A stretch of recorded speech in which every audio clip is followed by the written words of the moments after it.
Hey there, welcome to today's project video. Today we're going to be building a Gemini clone. Now, Gemini is an AI chatbot that was originally created by Google, and Gemini also refers to the model or the set of models that actually power that chatbot.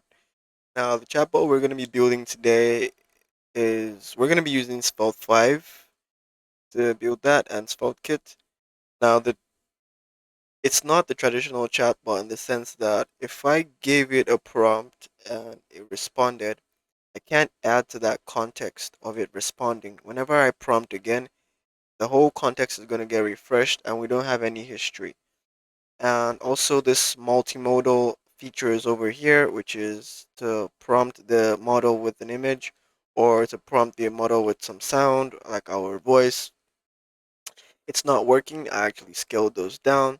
Now, let's go ahead and prompt this and see how it works. So I've asked it to give me a plot summary for the anime, the legendary anime Akira.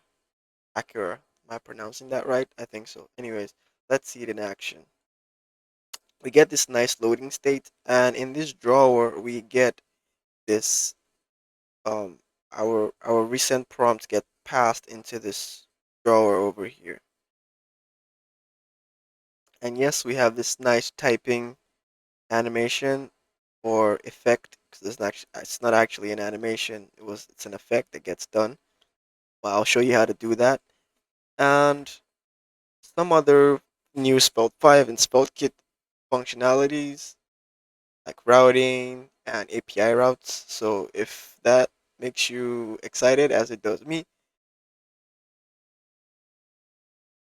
let's go ahead and build this. But before you do anything, before you move forward, just pause the video and give me a like and subscribe. Thank you very much.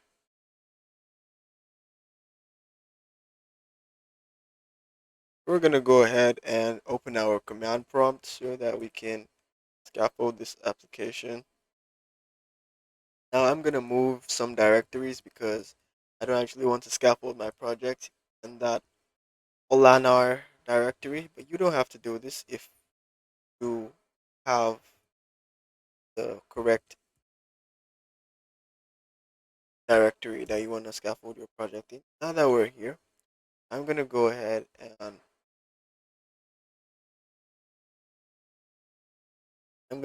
and use this command to actually scaffold a SpellKit application.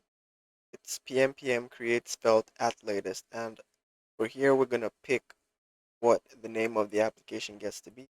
I'm gonna go over here and change that to Gemini clone and run this. This is gonna take a while, but it's pm quite fast. Done, and then we're gonna come over here and pick some of the options. It's asking us what sort of template do we want to use for the scaffolding, and we're gonna pick skeleton project because we're gonna be building everything in this tutorial from scratch. Now, is that are we gonna use TypeScript of JavaScript? Yes, we're gonna use TypeScript. And for some additional options, it's asking us to pick. Yes, I'm gonna use Prettier for code formatting, and this is a Spell 5 tutorial. So yes, we're gonna be using the Spell 5 preview. Click OK, and then we are in. Now we're gonna move into the Gemini clone directory, which is the directory that function just created. We've gone in there, and now we're going to install all the dependencies that have been specified in that package.json in that directory. This is going to take some time, but it's pm, it's super fast.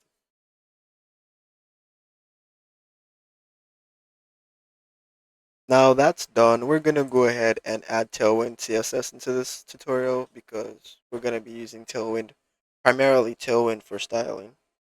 So can say pm dlx at svelte add tailwind css at latest. Now, if you're new to the Svelte ecosystem, this might actually look a bit strange that, oh, I haven't added tailwind to a project with this command before. And well, it's very useful because this command actually goes into our Tailwind config file and specifies what files Tailwind should watch and apply styles to. And that saves us some time. So do we want to use the typography plugin? The answer is no. Enter on that. And now it goes ahead and installs dependencies. That's also going to take a while. Next, we're going to go into the directory we just made and open it in VS Code. And the command to do that is code space and then period and click enter. And we will go into a Visual Studio Code window.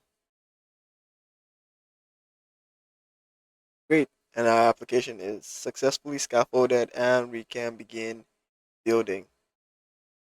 To gain access to prompt the Gemini API, we actually need an API key.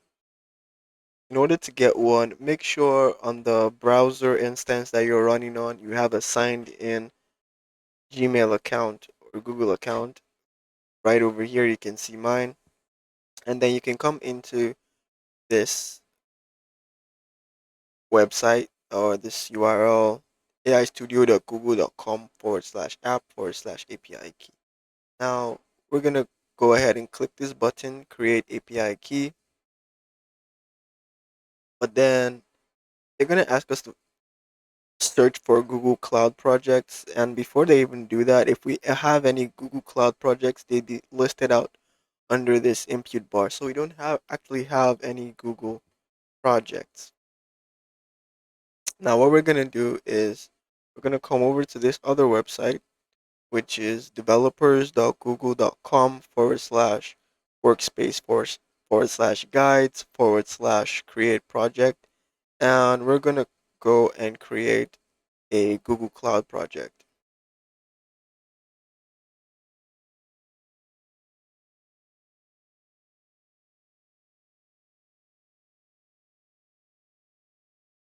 And we're gonna have this little form where we can just type in whatever we want to type. So here I'm gonna name this Svelte Gemini clone. And for organization, we're gonna leave that blank.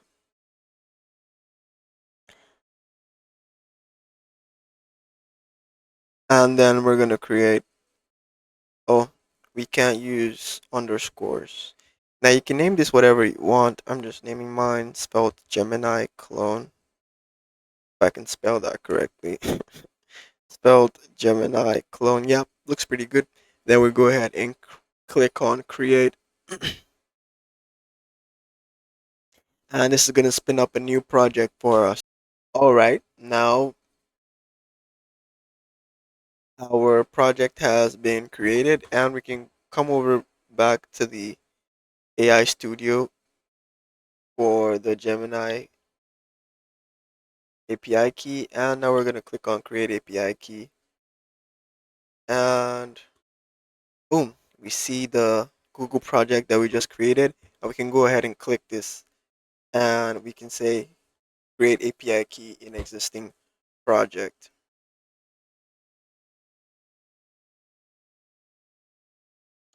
And it's going to generate an API key for us.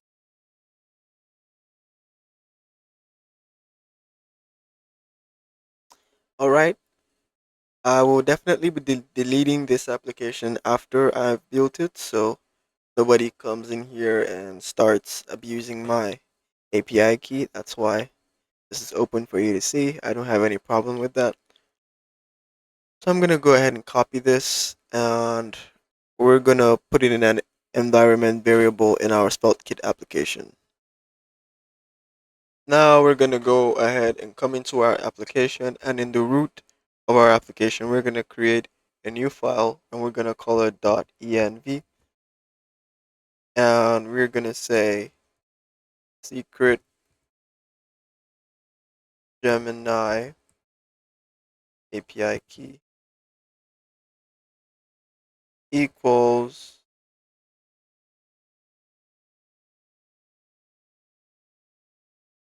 two single quotation marks, and we're gonna paste in that value that we got from, we're gonna paste in our API key.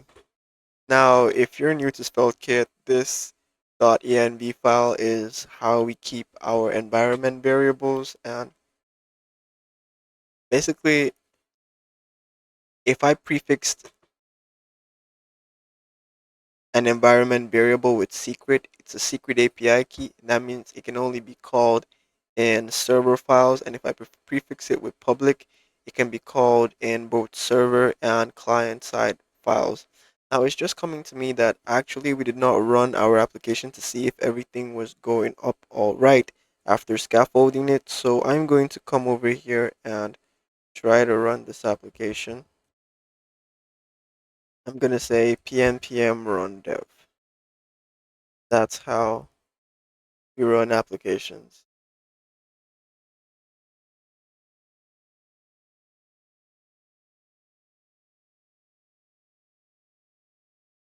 And we're going to come into localhost.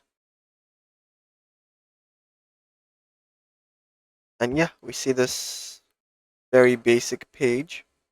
So everything is working fine. All right, now that everything's up and running, we're going to come over here into this routes folder and we're going to create a new route. Now, and by to do that, we're going to create a folder and I'm going to go ahead and call this API serve. No, I'm going to call it AI server. And this is going to be an API route if you haven't guessed yet. You don't know what that is, don't worry. I'm going to explain everything. And in that AI server route, API route, we're going to create a new file called server.ts. Then next in this lib folder, we're going to create a new folder called components. And in that folder, we're going to create two Svelte components rather. And one's going to be main.svelte and the other is going to be side.svelte.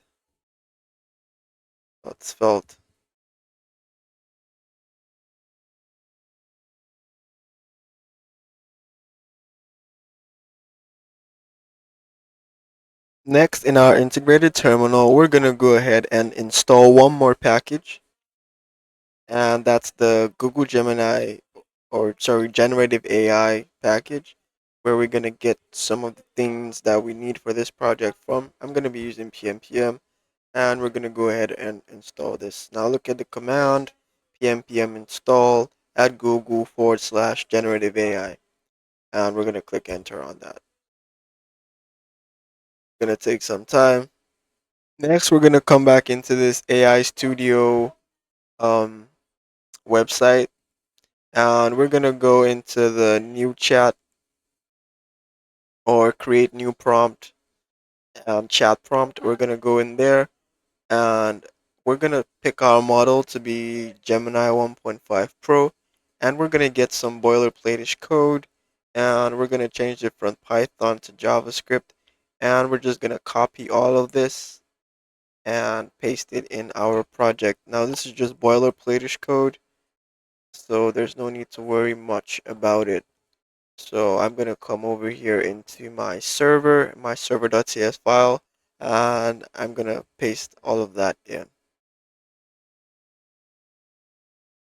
Now if you come ahead into this code that we've pasted over here, you can see that there is a little bit of something's not quite right because, well, this application is primed for Node.js. This code snippet rather is primed from Node.js. You can see that the import statements are using require instead of the more recent import statements. Now we're gonna just refactor all of that we're gonna say import. Just gonna come over here and say import, and we're gonna remove this equal to block, and we're gonna say from.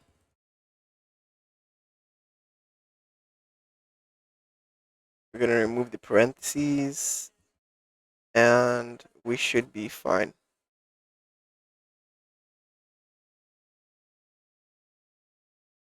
Yeah, everything's good. Next, we're gonna be importing our secret API key, Gemini API key. And instead of passing in this API key from over here, we're going to be passing in ours. Oops, wrong line. Clear out this one and instead pass secret Gemini API key into here. And then the model is going to remain the same. Some of the config still going to remain the same. And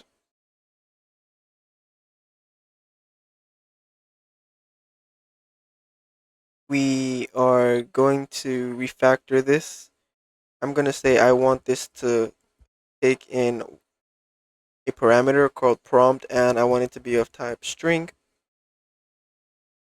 I'm going to clear out these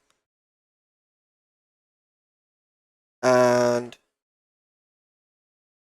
we're not going to be invoking run. And instead of console.logging the response, we're going to be returning it.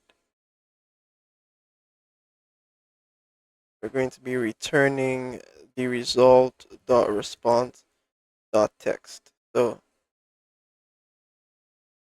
yeah, that looks about right. So in case you don't understand what's going on, we're creating a new Google Generative AI instance, and we're passing it some configuration to run our model with, and then we create a function that actually uses that session that we've created to send a message. Okay, this is going to be prompt instead. We're going to use this and send this prompt over to the model, and that's going to come back with a response for us. It's not too hard to understand, but if you've been writing Svelte-kit, you know that our server.cs files have to return some data in either a they create functions that map to either post requests or get requests. And so we're gonna go ahead and try to implement that next. But first, I think this file is looking a bit convoluted, so I'm gonna create an extra file in the lib folder, and I'm gonna call it utils.ts. And basically, I'm going to take out this generation config and put it in there.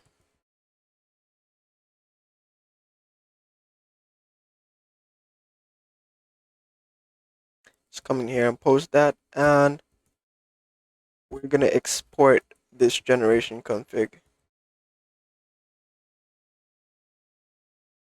We're gonna come in here and import it instead.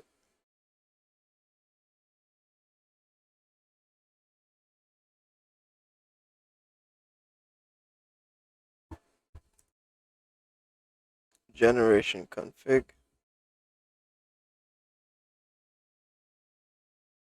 from lib/utils, and now everything should be fine. And it's just the file is looking a lot less verbose.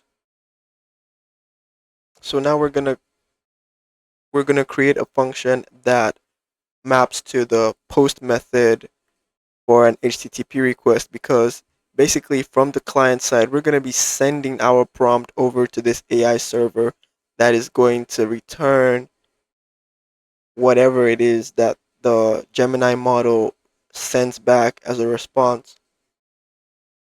So since we're sending something from the client side, we're going to need to use the post request. We're going to need to use the post method. And in this server.cs file, we have to create a function that handles that post request. And after it handles that post request, destructures the body of that post request and gets our prompt. It sends it over to the model. I hope that makes sense to you. Now let's see some action with code. Next, we're just going to post that in, rather paste that in, and I'm going to explain it. So we have created a function that handles the post method for this API route. Now, a server.ts file can create functions that map to every HTTP method, just in case you were wondering. So if I wanted to use the same route to handle a GET request or a PUT request or a patch request, I can actually write a function that will handle those. But we did that for POST instead. Now, this is because this is like all of this is in squiggly lines because Svelte-kit actually hasn't run and it doesn't know the types to infer yet. There's no problem with this code whatsoever. So we're exporting an asynchronous function that is going to handle the post method whenever we call this particular API route. And when that happens, we want to specify a variable called result that initially doesn't have any value. And for prompt, the prompt that we have received from the client, we're going to say we are awaiting the request. This request object is the body sent from the client, and we're waiting for it to turn into a normal JavaScript string. So then prompt becomes that string, and then we're gonna say result await run prompt. Now the run function is this function we created over here that goes and sends our prompt over to the Gemini model and returns the Gemini model's response. So now result is equal to the return function of this run. So basically this result variable is going to be carrying whatever it is that the Gemini model returns for us. Now if any of this code just doesn't work, we're going to catch it in a catch block. We're going to catch the error in a catch block, and we're going to console.log the error. And we're going to return a JSON in JSON format. We're going to return uh, a response with a status of search failed. And if everything works fine, we're going to return JSON with our result, our result string in an object and a status of 200, which means that everything is okay. Now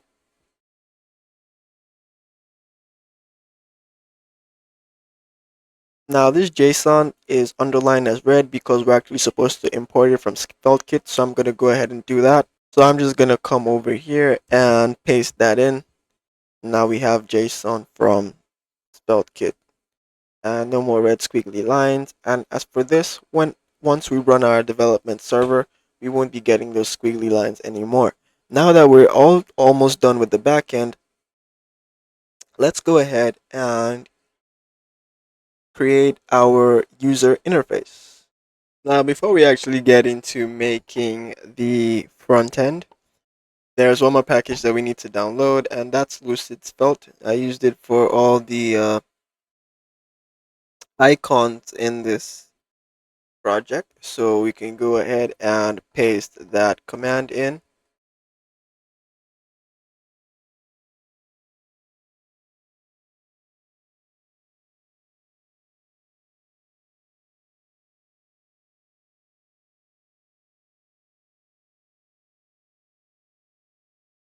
Sorry about that. So now we have pm install Lucid Svelte, and we can go ahead and click on enter. That's gonna take a while. All right, the first thing we're gonna do as we're about to start building the front end of our application is I'm gonna go ahead and paste some styles into our global app.css file. Now, As I've said many times before on my channel, we do not discuss styles. This is a Svelte in JavaScript tutorial. All right, so I'm just gonna go ahead and paste those in. This is supposed to be at the this has to be at the top of the app.css file where we import the font that we actually use for this.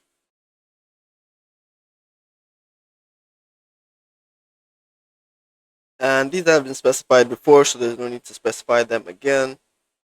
I can go ahead and remove this commented out section, and we're good to go. We have our styles. Now you can go ahead and get these styles directly from my GitHub repository. It's linked in the description below.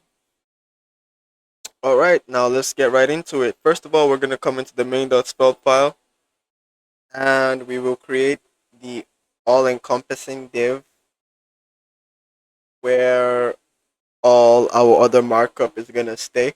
Basically, the container for this component.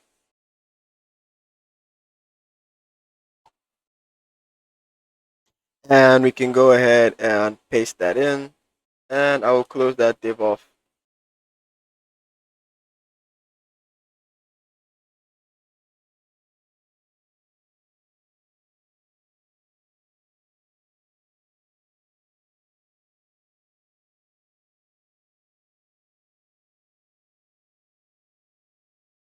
Silly me, I didn't put in an opening tag, and that's there. That's that for that div. Next, we're gonna have actually before we come into the main.svelte file, I'm just gonna show you in my static folder that I have some already prepared assets. This one comes in when you bootstrap the application, but the Gemini logo and my own profile.jpg, just a profile picture that I'd like to show when I prompt the chatbot, and it has returned with the response. And the home page of this application, it's just at the top right corner, but you can personalize this and actually put a profile picture of your liking. Since this is you're building this project, so it's yours, you're going to put it on your portfolio, so you can go ahead and do that. But I strongly advise that you should just go ahead, check out my GitHub repository, and grab these assets from there. And of course, make sure to start a GitHub repository, because why not? Then we're gonna come into our main.svelte file, and now we're gonna make the ancestor div that actually encompasses the whole main part of this application, and we're going to put in the greeting. So now I'm going to go ahead and run this application so that you can see what it looks like.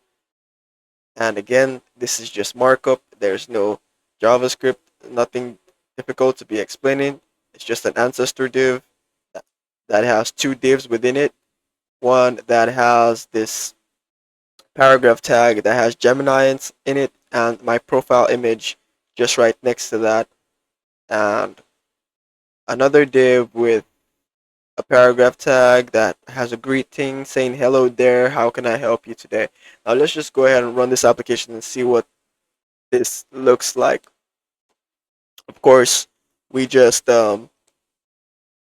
we haven't actually put in all the parts, so it's gonna look a little bit clunky because the styles haven't wouldn't take effect yet until the app is actually done. So now let's just go into our local host. This is the live preview, but let's go into localhost 5173 and see what we are currently building, just to be sure everything's going fine. Oh, how silly of me. In my plus page just felt file, I actually haven't imported the main.svelte component, so I'm just gonna go ahead and import that.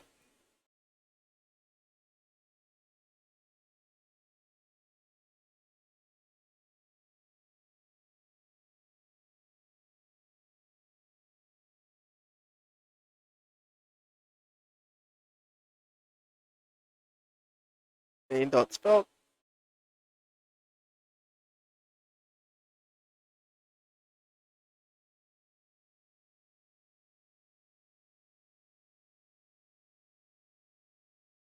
All right. So what's going on here? I can hover over this, and it says um, that main.spelt is not a module. So let's go ahead and check that out. Let's see what this is.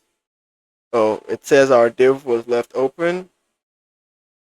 So I'm just gonna go ahead and close up that div, and everything should be fine now. Come over here, and yeah, that's totally importable.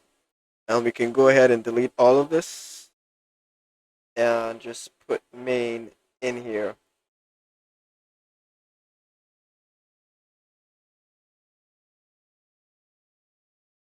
Voila.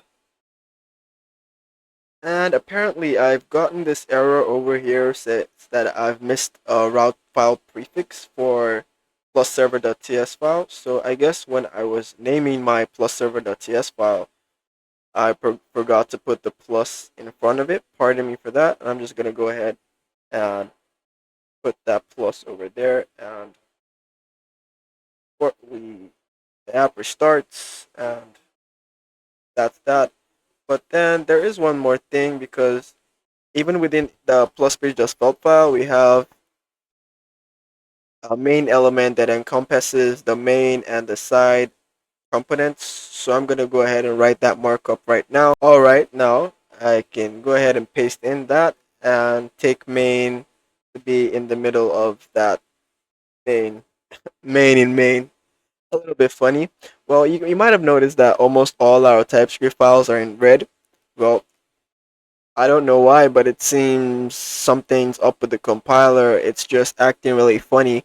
But actually, all of this code is perfectly fine. I'm just getting these red squiggly lines for no reason whatsoever. Probably if I restarted my VS Code, they'd all go away. But I don't want to do that, and you're just gonna have to bear with me. But there's absolutely nothing wrong with this code. Now I can go ahead and check it out in the browser and see. There, we have that with that nice gradient and the nice font and the nice colors. So now let's keep on building this. Let's keep going. The next part of the main component that we're actually going to be implementing is these cards.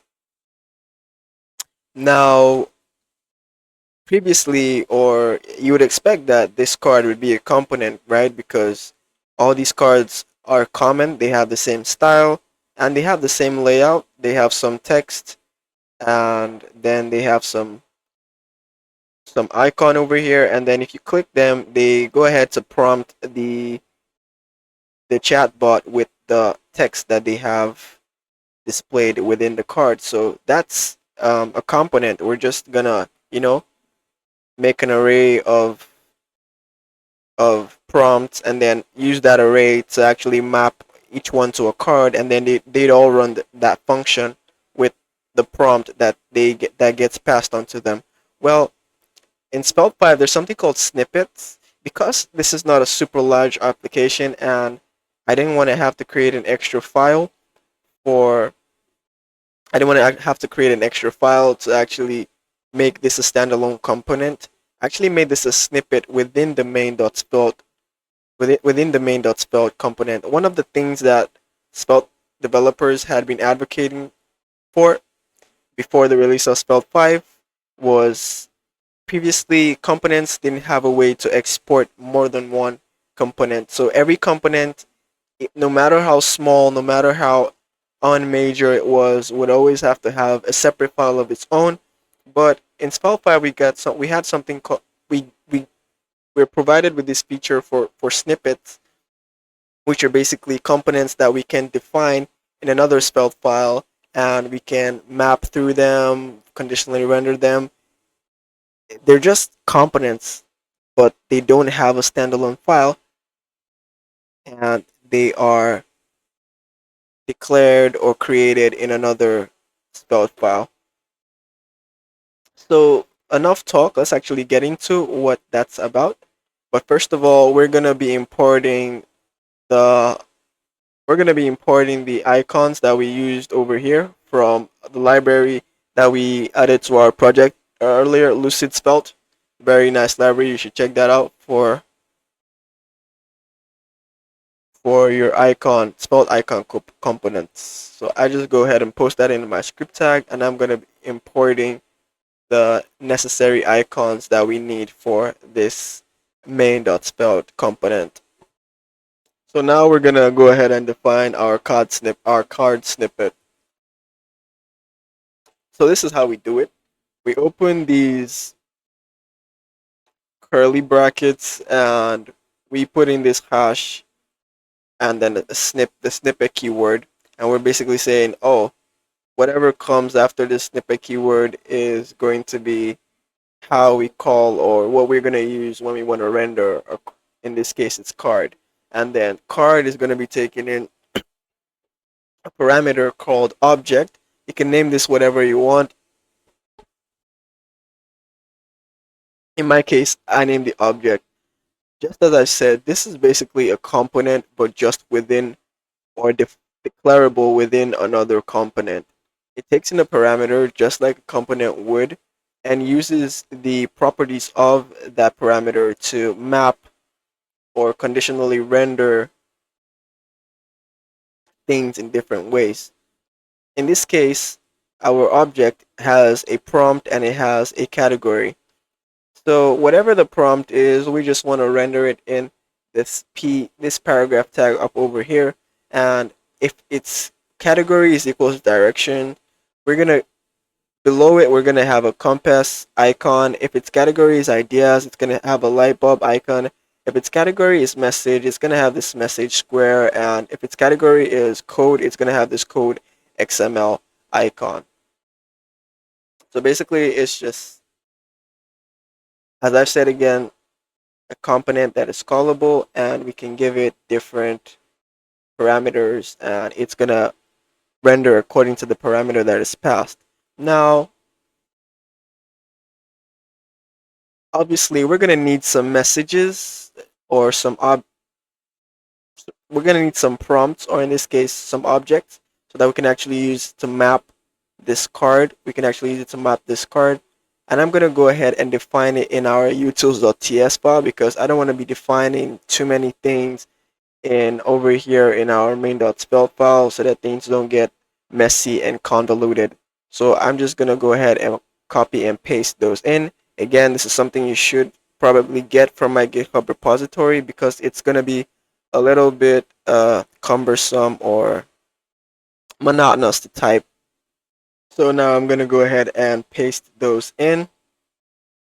Those That's the message array that we're gonna use to render our card snippets.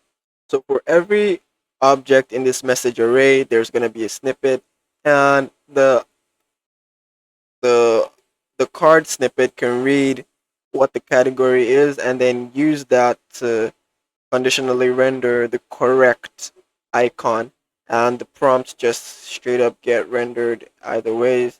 So now we're going to come into our main.svelte file and import this or import those messages from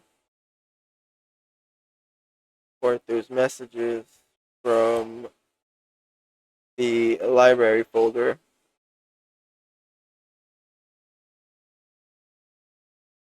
utils.ts, and yes, that's that. But now you're wondering, because even if in VS Studio Code, you can, if we hover over this, you can see that it's saying card is declared, but its value is not read. We have declared this snippet, and as it is, we can actually pass this into even other components for them to call it, but we're not going to do that. We've defined it, but we're not presently rendering it. So how do we render this card component? So that's what we're going to go ahead and do right now. Go ahead and render our card snippet. First thing we're going to do is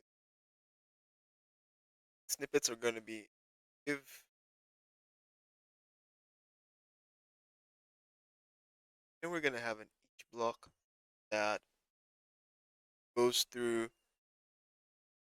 messages array and render and that will render a snippet each object.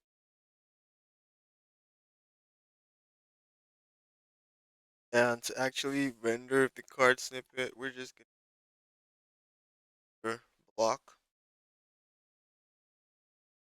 sort of resembles what we use to render out layouts. But we come in here and we render and we reference the card snippet and then we pass it that it is take on in this block. Each block maps through the messages array for each object in the message array. Each object in the in the messages array is referenced as this that gets passed into card snippet. And then our card snippet over here object and read property displays correct information. Takes the object of prompt tag its directions, decides what I rendered. Now we can go ahead and run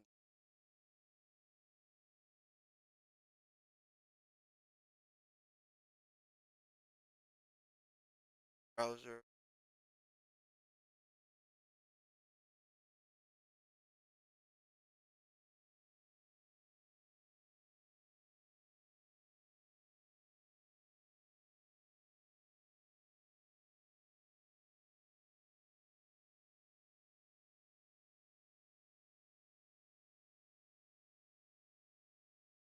As you can see, our card accurately. Next up, we're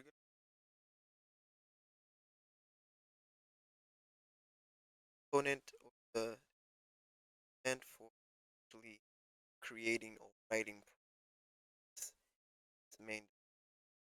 So this portion is basically markup. So I'm going to go ahead and have a div and have the implement right out and a p tag that says Gemini and we have some icon on that in uh, chatbot should be able to take in multimodal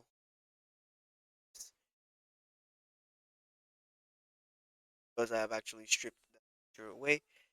Now I'm gonna use this time to put this in. If you'd like to see project with the full features from this chatbot is text. Just go ahead and say that in the comment section. Get to leave a like and subscribe to the channel. Thank you. Head to browser. Yes, we have this here and icon and this mic icon. Might be wondering, where is send icon? I can click on it. That indicates that okay, we actually want to prompt the chatbot to actually out prompt. And right now, whenever we write in the our input, we are actually saving that text. Go ahead and create state. Now, what we're gonna do after we create that state input that's taken by the input, conditionally render send. Gonna conditionally render the send. Let's go ahead and do that. Actually, we're gonna go into our plus page.svelte file, which actually calls our main.svelte component, and we're going to be passing whatever we're going to be passing the state that keeps track of the user's input chatbot because we're trying to create top to down flow of data. We want all the state to be declared on the top level, then we pass it down to the components, and update the state. So that the state, the data, that has a unidirectional flow. I don't want to actually to be declaring the state at the component level. We should declare it at the page level. We actually decide component. So I'm going to come over here and I'm going to say that this main.svelte file is going to be taking a prop. Now, properties are how pass data into components for them to maybe render or for them to update side effects. I'm going to say let must be an object prompt equals $ props. I'm gonna go ahead and fire that. So right now we've actually created property for this main.svelte component and we're calling it prompt. So right now you're gonna see that over here we already have red squiggly lines because it's actually called main without passing it a its property, which is compulsory, called prompt. Property prompt is missing in type of record or object. And I'm gonna even come over here and let's make TypeScript a bit happy. I'm gonna say that this is of type object and prompt of type string.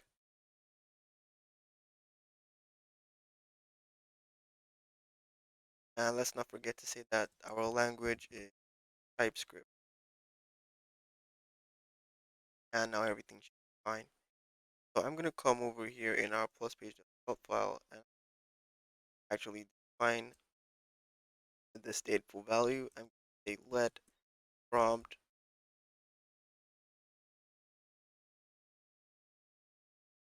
$state. Fire that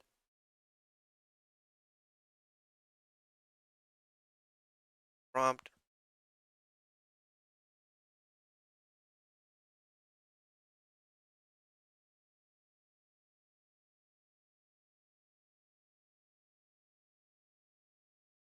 and I'm also come over here and string TypeScript.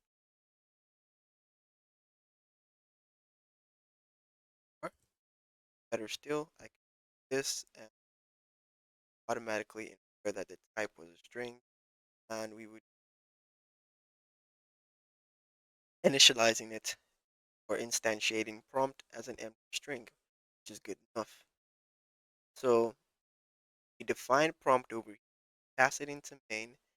Now main is it to keep track of over here element and bind it to that prompt state that we get passed from the top level. Bind value equals prompt. I can show you that this works. I'm going to come into plus page.help file and I'm going to say I'm going to make an and next we check that we can actually update this. We can actually update the value of prompt. We're going to conditionally render send icon. What I'm saying here is if prompt is not equal to string, then we the can display the send icon and eventually click on it when we want to send stuff over to chatbot. Now go ahead and check it out in our project. Let's say hey there. Automatically that changes. And cool. So next we're gonna come into the side.spell component and first things first, we are going to import some icons that we need from the Lucid Spell icon library. Then we're going to declare some props. Let's go over this real quick. So basically, I'm saying that I want to have a prop of recent, action, and reset. And for recent, I want it to be an array of strings. I want action to be a function, and I want reset to also be a function that returns nothing. So they're both side effects. But for something a little extra, I want action to be a function that takes in one parameter called prompt as a string. Now you see why I'm doing this soon, and obviously we come here and that's where we actually specify the types that I just spoke about. Next, we're going to be creating a state called open. Because our sidebar is collapsible, this state is going to toggle between the sidebar being open and it being closed. And it doesn't have anything to do with the data fetching. That's why I've actually put it put this state at the component level and not the top level of the application.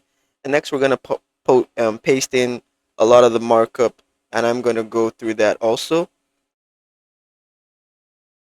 And we have this array of bottom items. I'm going to use those a little later down the road. And now we actually post some of the markup. Now, if you come over here, you can see that it's a div. And in this div that has this menu icon, let's actually open our that has this menu icon. We click on something and we're going to toggle between the open state. So what this arrow function does is say whatever the state of open is right now, I want you to turn it to the inverse of that state. So if open is true, whenever we click on this div, it's going to turn open into false. So that's effectively toggling between the open and closed states of the sidebar. And how it does that is if you can come over down over here a little bit, you see that there's this block of code. There's this block of code that is conditionally rendered with the open state. So if open is true, that's the only time that this code block over here ever gets rendered to the screen. And whenever open is true, this the size of this div actually makes the, the sidebar expand. And so that's how we actually do it. It's not by with JavaScript, it's just pure CSS. Because of the size of this div, it goes ahead and it expands the size of the sidebar. Now for this p tag over here, whenever we click it, we want to reset, but I'm not going to show you what reset is right now because we haven't even defined the component at the top side. We haven't defined the function at the top side, and also we haven't called the component in our plus page .svelte file. So let's go ahead and do that. So first of all, we're obviously going to import it. And then secondly, I'm going to be creating a state called previous prompts, which is a an array of strings. And previous prompts is going to store all the prompts that the user has sent to the chatbot previously. Next, we're going to come in here and we're actually going to put in this side component. For now, I'm going to make the action prop an empty, just an arrow function that doesn't do anything, and also the reset just an arrow function that also doesn't do anything. And I'm going to be passing the recent prompt. I'm going to be passing prev prompts recent as the recent prop. So now let's go ahead and see this in our application. I'm just going to go ahead and give this a quick refresh. And voila, we get this over here at this side and we can toggle this. And that's just purely because of the size of this thing expanding.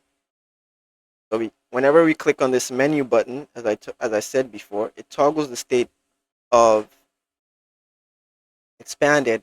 And actually, whenever we click on this button over here, that's when we're gonna run a reset. But we haven't actually created that yet, so you can just hang in there and watch me do all of that. Now we're gonna go back into our side.svelte because there's something else that ought to be rendered down below here. And for that, we're going to be using snippets. I've already gone through how snippets work before, so I'm not going to be explaining too in depth, but I just want you to do it again so you get a good muscle memory of probably how to use snippets. So we come into site.svelte. So now we're going to come in here and we're going to define a new snippet, and we're going to be calling that snippet bottom item. Now, it's much the same as before. We're using that snippet block, and within that snippet block, we're defining a div. Now, what we're going to be using this bottom items array to map, and for each of the items or each of the strings in this bottom items array, we're going to be rendering this bottom item snippet. So the bottom item has access to each individual string. The item over here represents each individual string. And whenever we're going to check if this string is equals to help, we're going to render this div that has this circle help icon, and if it's activity, we're going to render the clock icon. If it's settings, but we can just say else because there's no other case, and we're just going to render settings. And also, if it's open, we want to render this paragraph tag beneath for either help, activity, or settings. That's if the sidebar is open or expanded. That means we can have space to accommodate this. So I'm just going to come down over here and actually render our bottom items. So they're in a div, and we're using this each block to go through each string in the bottom items array, and the bottom item snippet has access to this individual item, and then it's using that to map. And of course, we're using the render tag, which of course renders a snippet with its given parameters. Now let's go ahead and see that in our application. We scroll down, we see these three buttons or divs, and if we expand, you can see help, activity, and settings. Great, so our front end is complete. Now we're going to be going into integrating this with our backend and actually prompting this chatbot. So sticking there, hanging there with me, guys. So to actually integrate with our backend, which is basically to use the API route that we created over here, so we can send requests to the Gemini chatbot or the Gemini model, so it can answer some questions for us. We're gonna come into our plus page.svelte file, and first things first, we're gonna be adding some state into this. So first stateful value I'm adding is fetching, and basically fetching is going to be true whenever when we prompt the model, and basically you know that we're going to go and fetch data from somewhere else, so that's going to take a while, and fetching is going to be true while that data hasn't returned. While we're actually fetching data, this is going to be useful for displaying some loading state. And resend prompt is going to be the last prompt that we sent to the to the chatbot. Model response is whatever the chatbot responds with, and result ready will be true whenever we actually have our result from the chatbot back. And error occurred is going to have in case in case anything goes wrong while we're actually running the function to get data from our chatbot. So next thing is next, I'm going to be defining a function called get model response, and it's an asynchronous function that takes in one parameter called prompt, and that's a string. And basically, whenever this runs, I want to be sure that model response is a string, because you could have prompted the chatbot before and it returns some data or some, and it's stored as a string in model response. So model response might not be empty, and then you go ahead and send a message to the chatbot again, and then it responds. In that case, if we do not make model response empty, it's going to have the previous answer and the current answer combined into one really large string, and we don't want that. So whenever we run get model response, we want to make sure that model response is an empty string. Next, we're going to say fetching is true, because we don't actually have data yet and we want to display a load state. So we're going to be saying fetching is true, and result ready is false, because obviously we don't have the results. And the recent prompt, which is the last, as I've said, is the last prompt we just sent in, we're going to set it to the whatever string gets passed into this function. And the previous prompts, if you can remember, that was the array we actually passed as resent into our sidebar component. We're going to say, hey, I want to push recent prompt into you. We could have also just passed in prompt, the current value of prompt. That would have also worked in pretty much fine, but anyways, it's still the same thing. And if you're going to notice something, if you've been using Svelte 4 previously, you realize that we couldn't do this statefully. But now, thankfully, arrays are deeply stateful, so if I can use the push method, and it would automatically update the state. Before, I would have to reevaluate the entire ref prompt array, but now I no longer have to do that. And next we're gonna say our request. We want to await fetching data from our AI server, which is our API route over here, and you can see that because it's using this relative URL. It's not like a huge domain name with HTTPS da da da da da da da. It's just /AI server, meaning we're just pinging this file over here. And we're going to be using the post method. Now, I'm going to be splitting my screen in half because I really want this to sink in. Over here, I'm going to open the plus server.ts file. And you can see that for this is the function that's going to run, because it corresponds to the fetch method, or the HTTP method that we're using in this fetch function.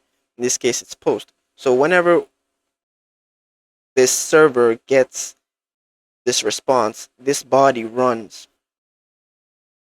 And here, over here, we're saying that we want our body to be JSON. We're stringifying the prompt, meaning we're turning it into JSON, and we're sending it over to the server.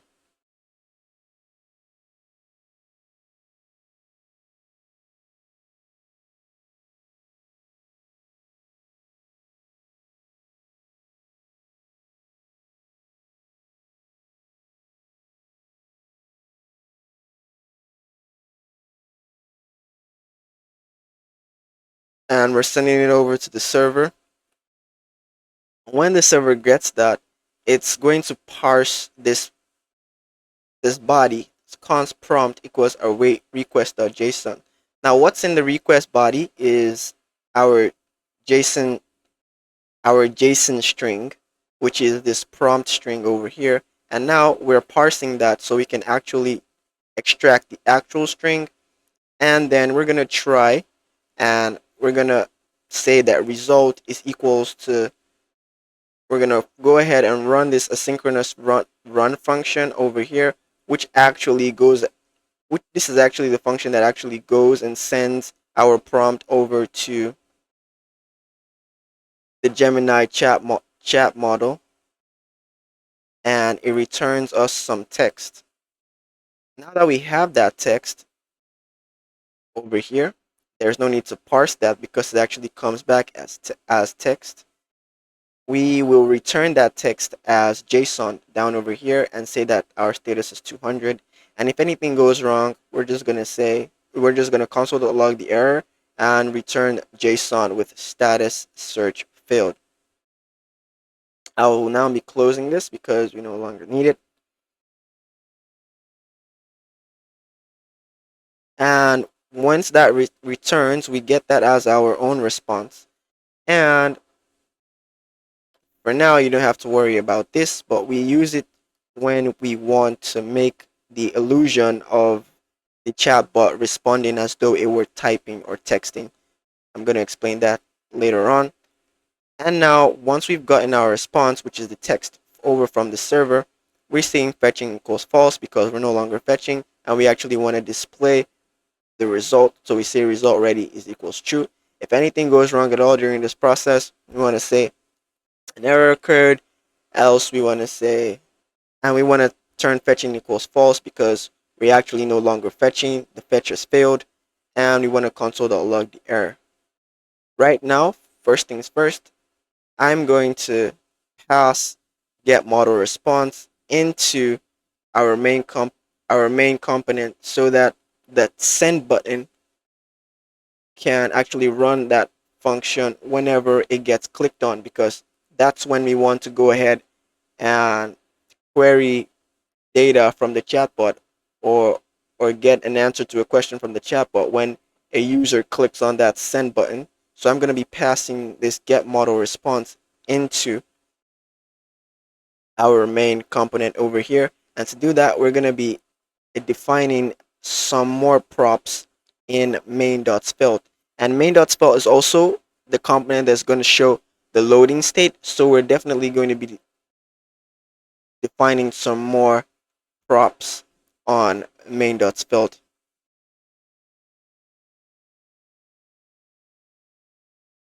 So now we're going to come into main.svelte and add those extra props for it.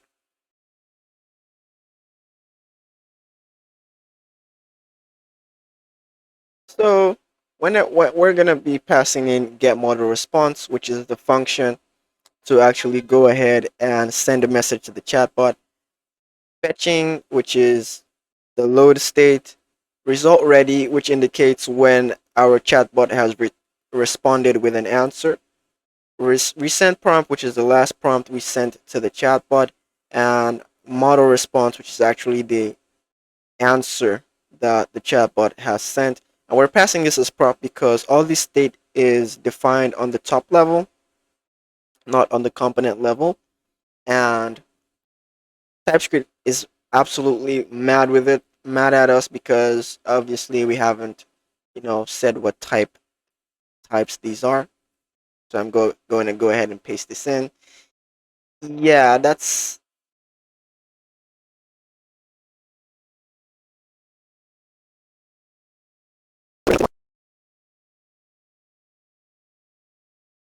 now in truth. The truth is, you probably, if you were writing a standard application, you probably don't want to be defining your prop types like this. You probably would define your types for your components somewhere else, and you would just come and set that type over here very neatly. But because of time, I've gone ahead and done this like this. I can just quickly go over this with you. Prompt string, we already used that. Now get model response is a function that takes a parameter as that is a string and it doesn't return anything. So basically it's a side effect. Fetching is a boolean, which indicates that it can either be true or false. Result ready is also a boolean, and recent prompt is a string, and model response is a string. Now we're gonna go ahead and actually use that in this component.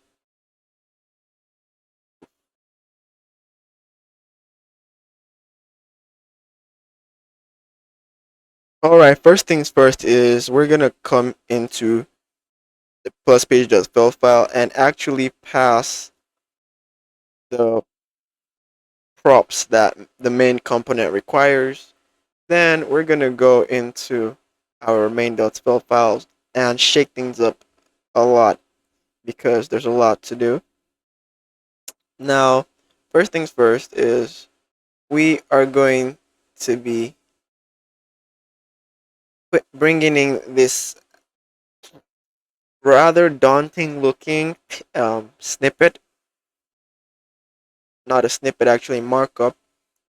And there's this if block that says if fetching is true or result ready is equals true, we want to we want to render this whole div up over here.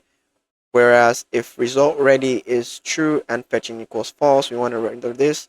And if fetching is true and result ready is equals false, we want to render this instead. Else, we want to render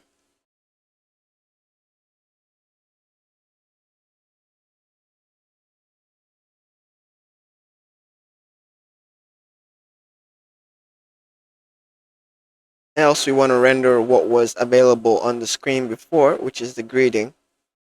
And over down over here, we actually pass in the get model response function into the onClick event handler that was assigned for this send horizontal button over here. So now let me go over this markup with you.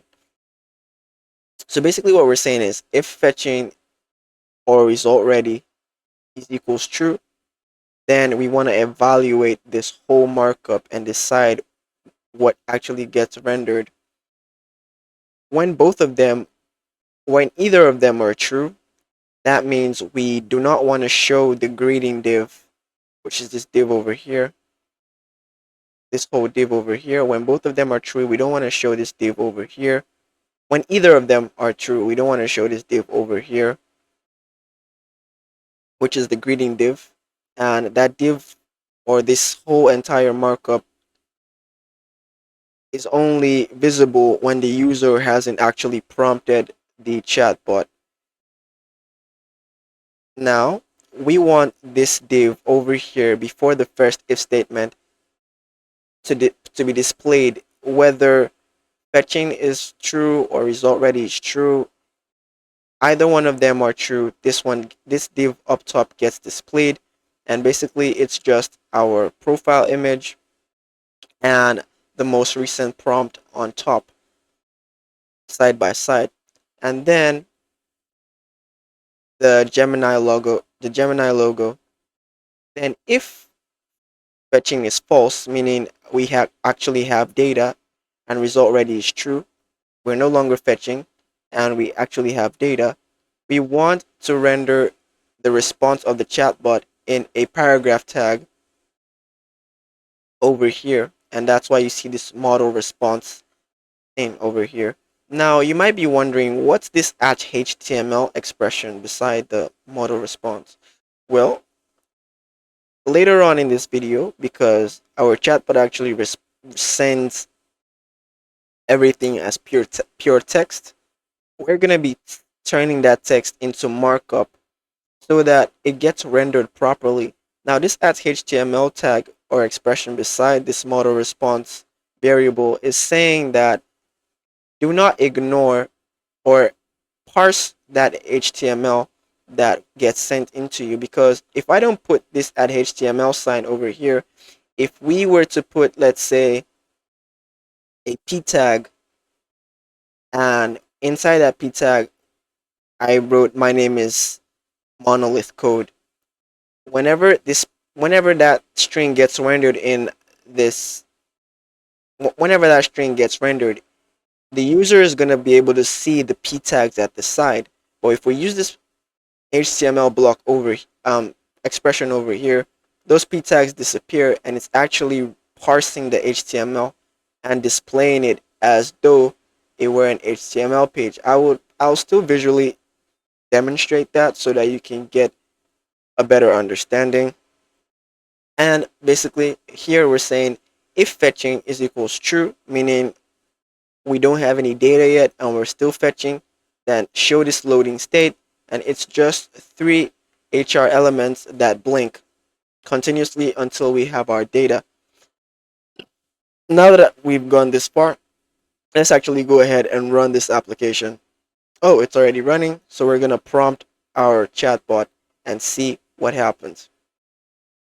I'm gonna come over here and say, um, "Who is Bruce Wayne?"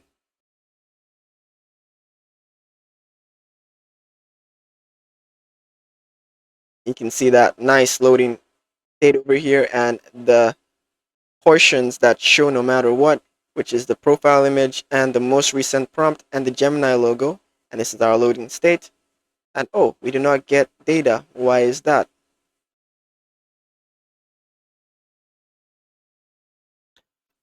Well, after going through the code, I was able to diagnose that the issue was model response wasn't actually being set to the result of the chatbot that the chatbot sent back. So I'm going to go ahead and say that model response is equals to the response that we get.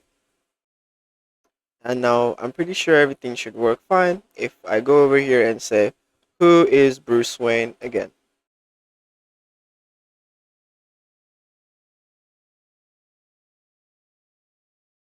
Get that nice loading state, and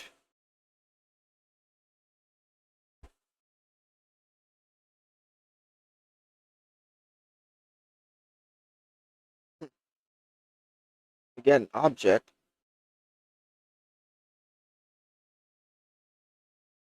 My bad. I'm just going to come over here and say response.result.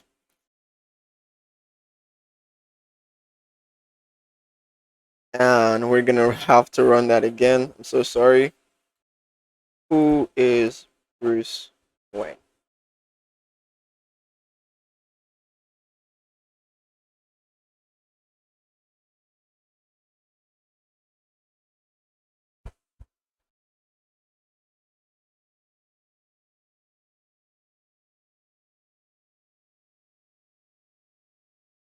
And there, we get it.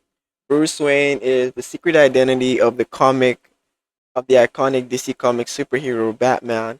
He is a billionaire playboy, yada yada yada. We all know who Bruce Wayne is, but it's just kind of fun that we get all this and we get all this as text, and you can see that it's not properly rendered. It's not the way you would prompt GPT or the actual Gemini clone, and what gets returned is like very sectioned out very nicely. Some parts are bold and it's spaced a little bit, very readable.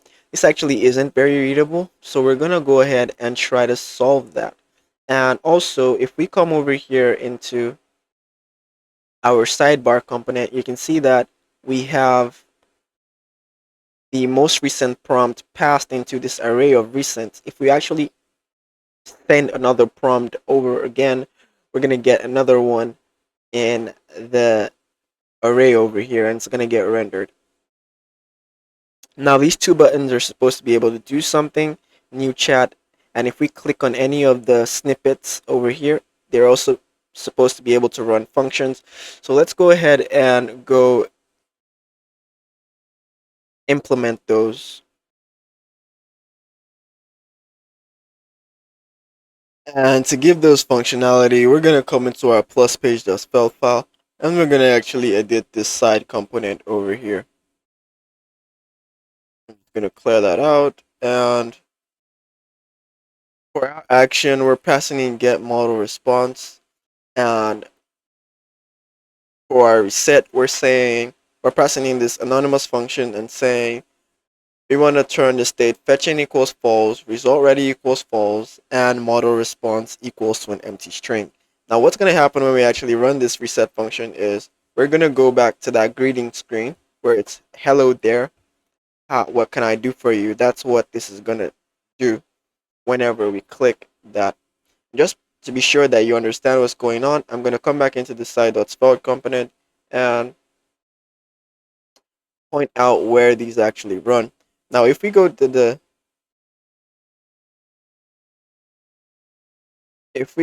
recent, this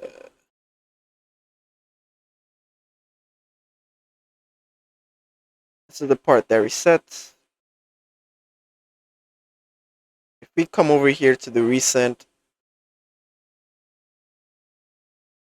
the array of recent prompts, we should be able to pass in get model response, or rather action in this case, as I chose action, and we're going to be needing a prompt, and that prompt is going to be our recent prompt. So the recent prompt is an array. The recent is an array of recent prompts, and for each of them we get this div, and each of them has this function as their click event handler. So whenever we actually click on this, it prompts our chatbot, which is what the action function that I passed from the plus page.svelte file is. Our action gets passed as get model response and takes in that parameter as recent prompt. So it actually goes ahead and prompts our chatbot and we get a response. Now let's just see that in action. We've been talking quite a lot. Let's see that in action. So I'm just going to go ahead and give this a quick refresh.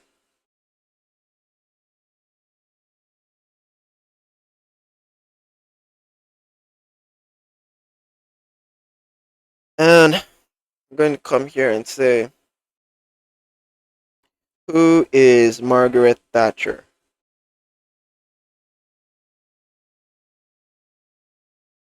And we click on send. This is going to take some time. And immediately we see this over here, who is Margaret Thatcher. So I want us to, and then it gives us a summary of who Margaret Thatcher is. And then if we clicked on this again, it's going to run that action function, which is get model response with this recent prompt as its parameter, and it's actually going to display whatever gets returned. Let's just do that. And now you can see, because it ran get model response, the prompt which got passed into it also got added again into the recent prompt array. Now that's why we have two of this.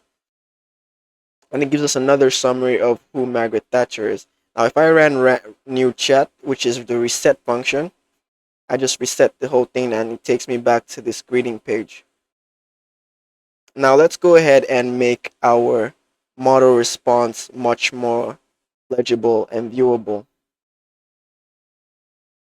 Now, to turn our text into HTML that the browser can parse effectively, I'm going to create a function in our utils.ts file, and I'm going to call that function transform text into HTML. Now, if you looked at the code quite well, you're going to notice that some text comes between double asterisks, and some text, or after some text, we have that new line, the new line the new line escape character. In case you don't know what that is, it looks something like this. That's /n. But basically, what that is saying go to the next line. But the browser doesn't actually understand any of that. And the asterisks also mean that I want that, or whatever text is between those asterisks should be bold. And so what we do here in this function is we identify the parts of the string that have text or strings between double asterisks and text that has a new line character after it. So what we do is we're actually using regular expressions. I'm not going to be explaining those because they can be quite confusing. But if you want to know more about regular expressions, you should just go and search those out. Or better still, nobody actually uses regular expressions these days because we have tools to effectively write regular expressions for us. Even GPT and Gemini can make you really correct regular expressions, so you can use those instead. So what happens is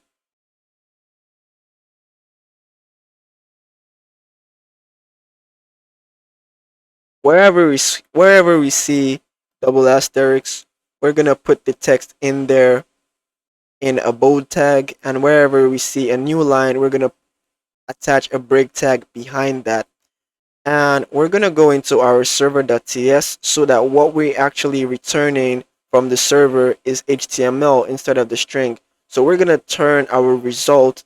We're gonna run this function with our result as the parameter, so it actually turns the result string into HTML, sends it to the browser, and it then gets parsed by the browser. So let's go ahead and do that.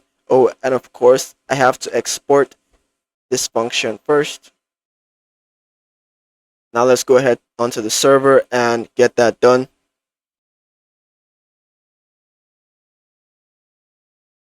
So we go ahead, and the first thing we do in the server.ts file is to import transform text to HTML.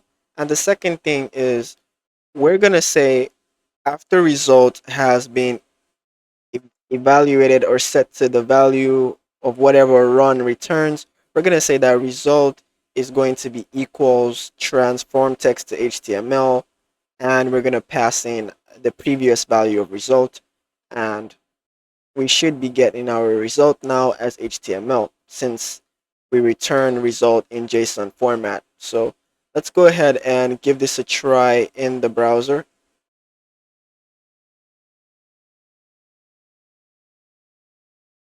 I'm gonna say, tell me about the anime Akira,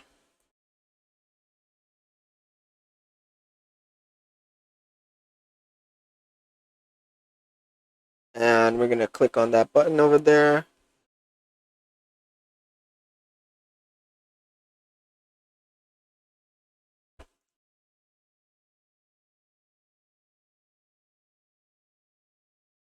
Ah, beautiful. Now you can see that it's formatted properly. Now we have this Acura part of it, this title over here in bold. This is bold, this is bold, and you can see the break tags, the break tags, the break tags, and things are just looking very, very, very nice. So now we're gonna be doing a typing effect.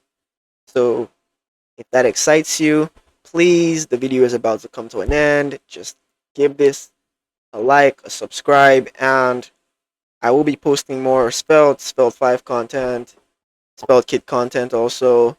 So just stay buckled in. Please, please, please. The channel really needs your help so that I can continue to be motivated to make these videos. And also, please leave your comments on ways that I can improve or projects that you would like to see me build. Now let's go on. Let's go and make the typing effect. We're gonna come over into the plus page.svelte file, and we're gonna create a function called typing effect. Now, what typing effect does is it updates the model response state, which is basically what gets rendered as the response from the chatbot. It updates that by saying that model response equals to model response, which is the previous value of model response plus a next word, and it does this in a set timeout function that runs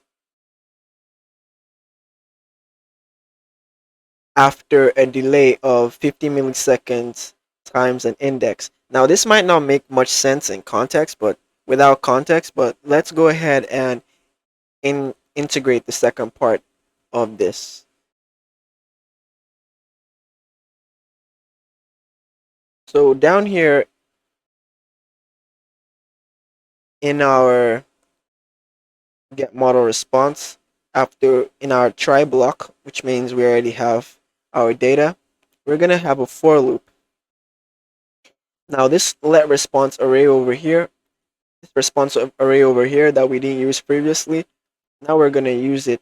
So basically what response array is an array of the response string, but an array of strings that are divided by a space, white space.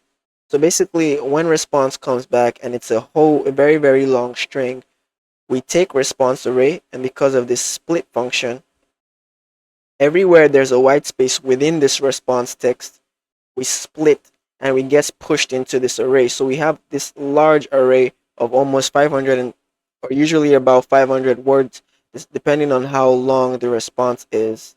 And what we do is we then say we then have this for loop where we initiate this. We know what you know how a for loop works, and you say I less than. So this for loop is gonna keep running so long as the value of I is not less than response array dot length. And for every iteration, we're gonna add to the number of I by 1. And so the next word is the response array for the response array index, the present index that we are in. So as we're going through and we're looping through this response array, we're gonna have, let's say, the first index, and that's gonna be a word, and we're gonna pass that into typing effect alongside the index, and then this is gonna run, and it's gonna add the next word into the model response string, which is this over here, and with a space, and that's going to delay the execution of that is going to delay by about 50 milliseconds. Now this might be hard for me to explain, but if you actually sat down and you read the code for quite a while, you'll get a hang of it. So now let's go ahead and run this and see if everything works well. And actually something that we haven't done is we actually haven't used our cards to prompt this model. They should be able to do that. But if I click on this, nothing happens yet. So let me quickly make that right now. So we're gonna come over here into our card. How I'm gonna do that is by coming over here into the main.svelte file, and in our card snippet, we're gonna say that every card snippet is gonna have an event handler, and that event handler, that onclick event handler is gonna get model response with its object.prompt string as its argument. So now let's go ahead and see how that runs out for us. So I'm gonna say, tell me about React.js and React Native, and you can see that that works straight out immediately. And I want us to see the typing function in action. It's gonna take a while.